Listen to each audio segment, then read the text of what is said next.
Hello दोस्तों, हमेशा की तरह मैं काजल आपका स्वागत करती हूँ सच्ची कही बातें पर। और हमेशा की तरह आज भी हम लेकर आए हैं एक छोटी सी कहानी जो कहीं ना कहीं हम सबसे जुड़ी हुई है। इस कहानी को एंड तक जरूर सुने और हमें जरूर बताएं आपको हमारी कहानी कैसी लगी। अहमियत। घर के बाहर से ही किसी के जोर जोर से चिल्लाने की आवाज आ रही थी। घर के सभी सदस्य हॉल में बैठे हुए थे, लेकिन एक आवाज सबके कानों में सुनाई पड़ रही थी। ये आवाज थी डॉली की, जो न जाने कब से यातनाएं झेल रही थी, लेकिन आज उसके सब्र का बांध टूट चुका था। 4 साल पहले डॉली के पिता ने एक अच्छे परिवार में डॉली का विवाह बड़े धूमधाम से किया। सभी दोस्तों रिश्तेदारों को बुलाया गया और साथ अपने सामर्थ्य के अनुसार डॉली के पिता ने दहेज भी दिया था। शादी के 1 वर्ष बाद का पता भी नहीं चला कि कैसे बीत गया, लेकिन दूसरे वर्ष की शुरुआत में ही डॉली के ससुराल वालों के ढंग बदलने लगे। डॉली की सास बात बात पर डॉली को ताना मारने लगी। डॉली के पति भी दिन ब दिन बदलते जा रहे थे।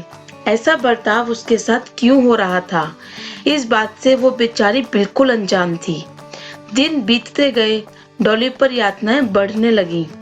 अब तानों के साथ साथ उसको मार भी पड़ने लगी थी, लेकिन वो बेचारी फिर भी बर्दाश्त करती रही, क्योंकि उसको रह रहकर अपने पिता का वो दिया हुआ वचन याद आ जाता था कि वो अपने ससुराल से कभी भी शिकायत नहीं आने देगी। लेकिन उसके साथ एक दिन ऐसा भी होगा कि उसको घुट घुट कर अपनी जिंदगी बितानी होगी, ऐसा उसने कभी भी नहीं सोचा था। लेकिन आज वो यातनाएं इतनी बढ़ चुकी थी कि उसको मजबूरी में अपने आवाज उठानी पड़ी। लेकिन शायद वो नहीं जानती थी कि आवाज उठाने की इतनी बड़ी सजा उसको मिल सकती है। डॉली के पति ने डॉली के पिता को बुलाया और डॉली को यहाँ से चले जाने से कहा, लेकिन जब पिता से विनती की तो एक शर्त पर वो राजी हो गए कि अगर डॉली यहाँ रहेगी तो उसके बदले 5 लाख रुपए देने होंगे, नहीं तो आप डॉली को लेके जा सकते हो।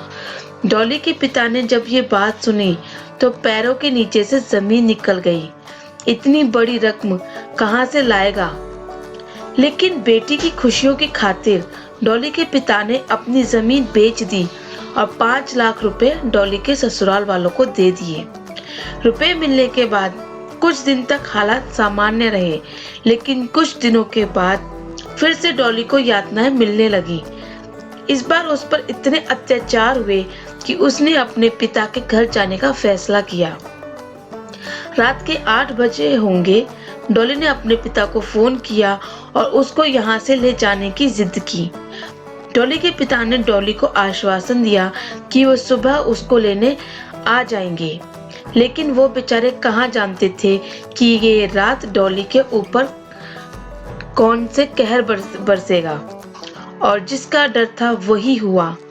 आए थे तो वो कब की जा चुकी थी।